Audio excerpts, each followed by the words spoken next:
안녕하세요, 지피입니다. 오늘은 AV에 대해서 이야기 나눠보는 시간을 갖겠습니다. 자, A부터 Z까지 AV에 대해서 제가 이번 영상 하나로는 좀 부족하기 때문에 여러 편으로 나누어서 설명을 드릴 예정이고요. 가장 기초가 되는 부분부터 그리고 최근 이슈와 향후 전망에 대한 부분들까지 안내를 해드리는 시간을 갖도록 하겠습니다. 본 내용 시작 전에 구독과 좋아요 한 번씩 부탁드리고요. 먼저 기본적인 개념부터 한번 잡고 가보겠습니다. 자, AV가 이렇게 쓰죠. AV라고 있는데요. 여기 보시면 마크가 있습니다. 이 마크를 보면은 이게 무슨 마크인지 아시는 분들도 계실 거고요. 모르시는 분들도 계실 텐데요. 자, AV. 자, 모양이, 어떤 분은 이거를 문어라고 하시는 분들도 계시고요. 여러 가지 의견들이 있는데요. 뭐 귀여운 게임 캐릭터 같기도 하고요. 자, 이거는 변경전 로고였고요. 지금은 좀 전에 보신 바와 같이 이렇게 나오죠. 좀 차이가 있는데요. 자, 예전 변경정 로고는 확실하게 어떤 모형이냐면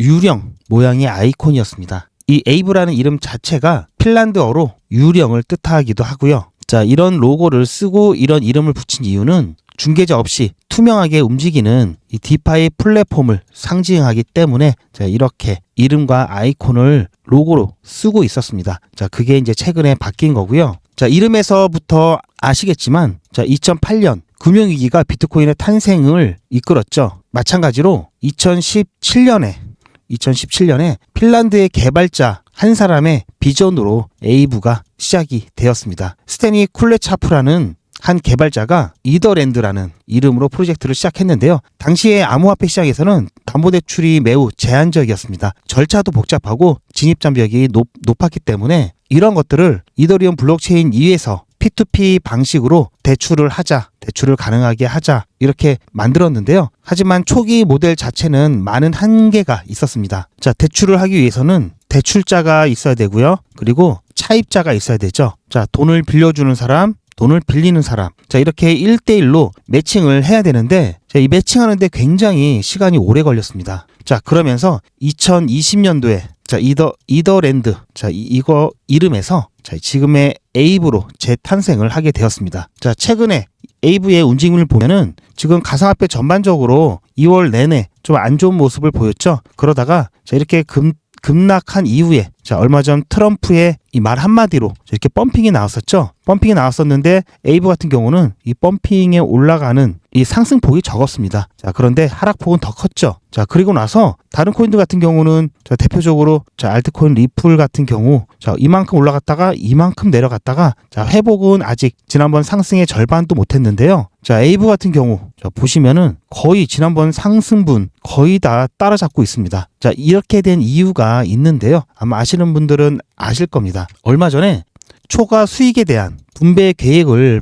발표를 했는데요. 자, 그러면서 AV 같은 경우에는 다시 거의 20% 가까운 상승을 보였습니다. AV 창업자죠. 마크 젤러가 3월 4일 이 플랫폼에서 발생하는 초과 수익을 스테이커 등에게 분배하는 새로운 코인 분배 계획을 발표를 했기 때문입니다. 아직 확정은 안 됐는데요. 자, 이 계획이 커뮤니티의 승인을 받아서 통과를 하게 되면은 스테이커들에게 이 AV 플랫폼에서 발생하는 초과 수익에 대한 분배권을 주기 때문에 이로 인해서 플랫폼 유동성이 크게 증가할 것으로 전망을 하고 있습니다. 자, 이날 구체적으로 어떤 것이 초과 수익인지는 밝히지는 않았는데요. 어쨌든 초과 수익이 이용자들에게 배분이 되면 당연히 이용자 네트워크 참여도가 높아지겠죠. 이로 인한 이 시세 상승은 덤이고요. 어쨌든 이 AV 같은 경우에는 시세 상승뿐만 아니라 실질적으로 이 스테이킹을 통해서 이 대출을 통한 이 이자 수익에 대한 부분이 크게 차지하고 있기 때문에 여기에 나온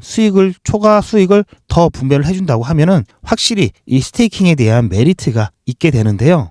자, 따라서 보시는 바와 같이 이렇게 급등 후 급락 후 급등을 다시 한 배경이 여기에 있습니다. 지금 AV 같은 경우에는 업비트, 그리고 빗썸, 코인원, 코빗, 고팍스 거의 국내 거래소 대부분에서 거래를 할 수가 있고요. 글로벌 거래소에는 바이낸스와 OKX 등에서 거래할 수가 있죠. 자, 아직까지 지금 상승 코인들 리스트를 봤을 때 AV가 상위에 위치하고 있습니다. 최근에 이 디파이에 대한 부분 굉장히 곽강받고 있고요. 이 디파이 같은 경우에는 당연히 추후에 이 RWA와도 관련성이 있기 때문에 이 디파이 관련 섹터에 대한 관심도가 높아지고 있습니다. 좀 전에 말씀드린 초과 수익에 대한 분배에 대한 커뮤니티의 승인이 떨어지게 되면 앞으로의 청사진은 이렇게 그려지고 있는데요. 사실 좀 내용이 복잡합니다. 결론적으로 말씀드리면 스테이킹을 하게 되면은 이 네트워크 상에서 대출을 해주고 이자와 원금을 받겠죠. 그러면 네트워크 운영비를 빼고 남은 초과 수익이 있습니다. 물론 스테이커들에게 들어가는 기본적인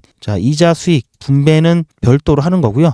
초과 수익이 있는데 여기에 대해서 스테이킹하는 스테이커들에게 추가적으로 플러스 수익 배분을 해주는 방식이기 때문에요.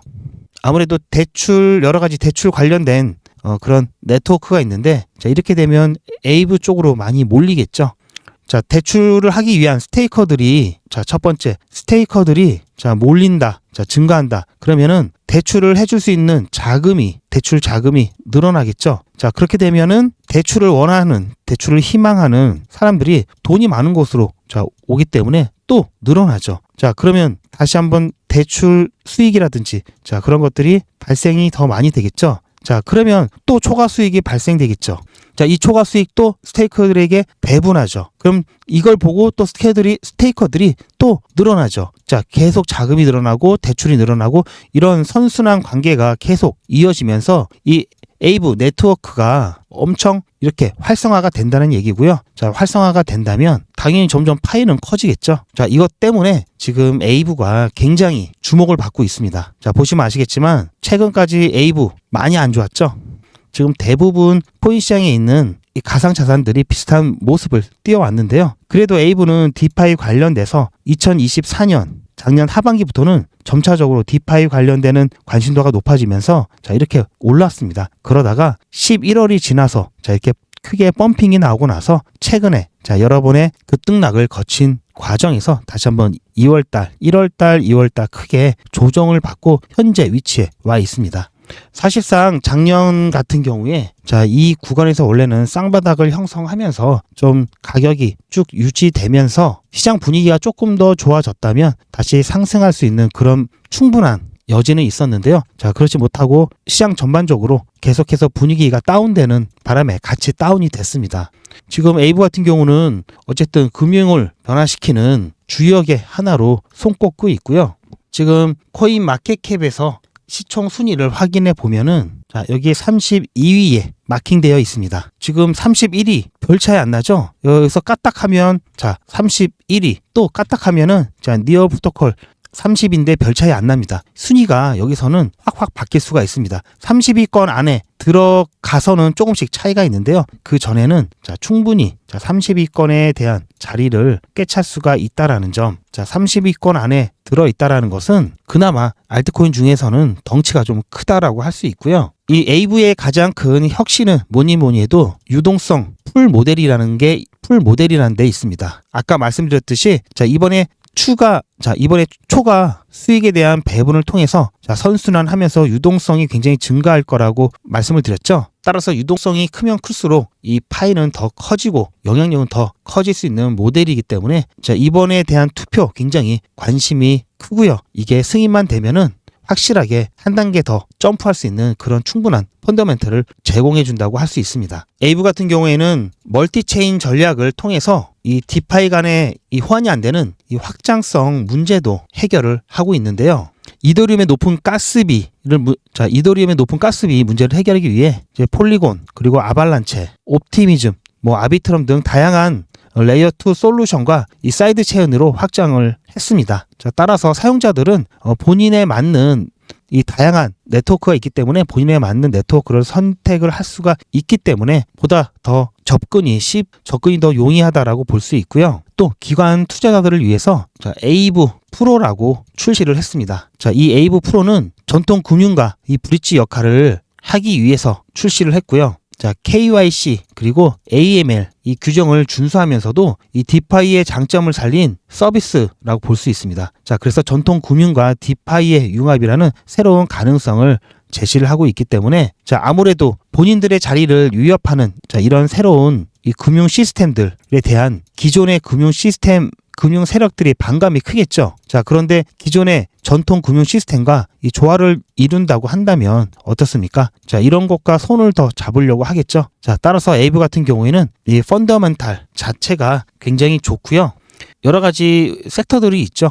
뭐 국경 간 결제하면은 자, 대장은 자, 리플 XRP, 그리고 소매는 자, 여기에 대한 소매는 XLM, 스텔라 루멘 뭐 이렇게 있을 거고요. 대출 관련돼서는 이제 에이브 이렇게 볼 수 있겠습니다. 자, 따라서 다시 한번 시장의 분위기가 좋아지게 되면은 에이브 같은 경우에는 지난번 고가가 자, 58만 8,600원이었습니다. 자, 이 부분 당연히 충분히 뚫을 수 있다고 보고 있고요.